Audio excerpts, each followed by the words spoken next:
തിങ്കളാഴ്ച രാവിലെ ശാലിനിയെ ഭർത്താവ് ഐസക് കൊലപ്പെടുത്തിയെന്ന വാർത്ത പുനലൂർ കലയനാട് കൂത്തനാടി നിവാസികൾ ആദ്യം വിശ്വസിച്ചില്ല. പിന്നാലെ ഭർത്താവ് ഐസക്കിന്റെ ലൈവ് വീഡിയോ എത്തിയതോടെ ആളുകൾ ഞെട്ടി. തന്റെ ഭാര്യയായ ശാലിനിയെ കൊന്നു എന്ന് പറഞ്ഞതുകൊണ്ടായിരുന്നു ഐസക്കിന്റെ ഫേസ്ബുക്ക് ലൈവ് വീഡിയോ ആരംഭിച്ചത്. വീഡിയോയിൽ ശാലിനിക്കെതിരെ ഗുരുതരമായ ആരോപണങ്ങളായിരുന്നു ഐസക് ഉന്നയിച്ചത്. മകന്റെ മുന്നിലിട്ട് ഭാര്യയെ ക്രൂരമായി കൊലപ്പെടുത്താനുള്ള കാരണങ്ങളായിരുന്നു ഐസക് വീഡിയോയിൽ ഉടനീളം തന്റേതായ രീതിയിൽ വിശദീകരിച്ചത്. കൊലപാതകം നടത്തിയതിന്റെ യാതൊരു മനോവിഷമോ അങ്കലാപ്പോ ഐസക്കിൽ ആർക്കും കാണാൻ സാധിച്ചില്ല. ഏറെ നാളായി കുടുംബ പ്രശ്നങ്ങളുമായി ബന്ധപ്പെട്ട് ഇരു വീടുകളുമായി മാറി താമസിച്ചു വരികയായിരുന്നു ശാലിനി ഐസക് ദമ്പതികൾ. ശാലിനി തന്റെ അനുവാദമില്ലാതെ സ്വർണം പണയം വയ്ക്കുകയും മൂത്ത മകന്റെ ക്യാൻസർ രോഗത്തിന് വേണ്ടത്ര ശ്രദ്ധ ചെലുത്തുന്നില്ലെന്നും ഐസക് ആരോപിക്കുന്നു. തന്റെ അനുവാദമില്ലാതെ ശാലിനി രാഷ്ട്രീയ പ്രവർത്തനത്തിന് ഇറങ്ങുകയും ജോലിക്ക് പോവുകയും വീട്ടിൽ താമസിച്ചു വരുന്നതുമായിരുന്നു ഐസക് കൊലപാതകത്തിലേക്ക് നയിച്ച കാരണങ്ങളായി വിശദീകരിക്കാൻ ശ്രമിച്ചത്. കൊലപാതകം അറിഞ്ഞെത്തിയ പുനലൂർ പോലീസ് പ്രതി ഐസക്കിനായി പുനലൂർ പട്ടണത്തിൽ ഉൾപ്പെടെ തെരച്ചിൽ ആരംഭിച്ചപ്പോഴേക്കും ഐസക് യാതൊരു ഭാവഭേദവും കൂടാതെ സ്റ്റേഷനിലെത്തി കാര്യങ്ങൾ വിശദീകരിച്ച് കീഴടങ്ങിയായിരുന്നു.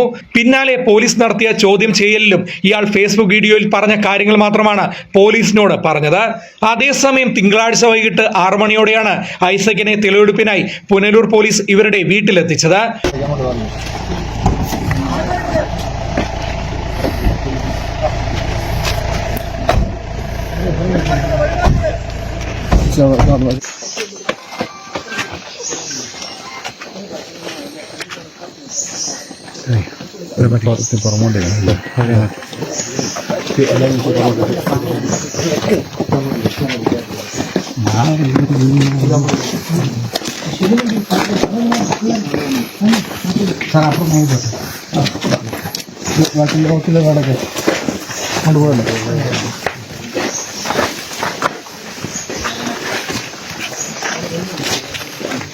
ലൈറ്റ് ഉണ്ടോ?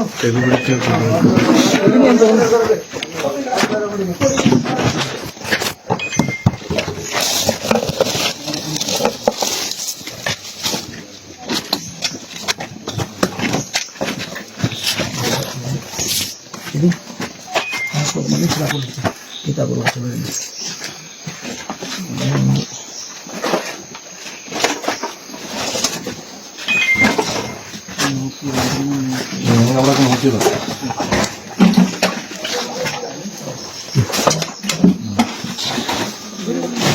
അവിടെ ആസിഡൊക്കെ ഉണ്ട്, ശ്രദ്ധിക്കണം. നിങ്ങൾ നോക്കണ്ട, അതെടുത്ത് തരും. നമ്മൾ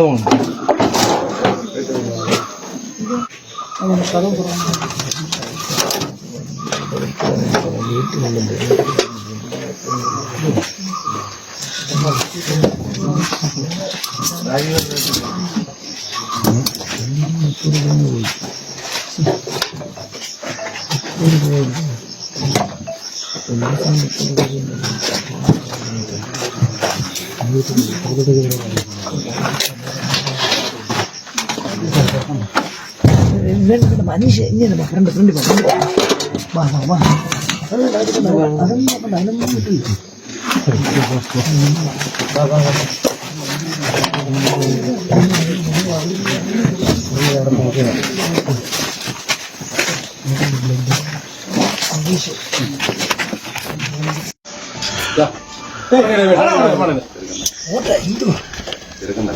അവിടെ ഇങ്ങോട്ട് നിറം ഉണ്ടാക്കായിരിക്കും, കുഴപ്പമില്ല. ലൈറ്റ് എങ്ങനെ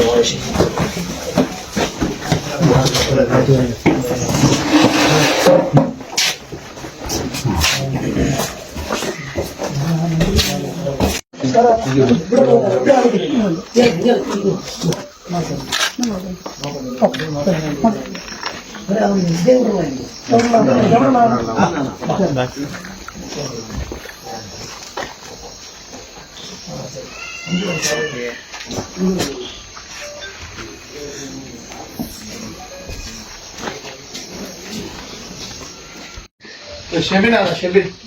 Bona. Bayo, on.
അതിനെന്തുവാ അങ്ങനെ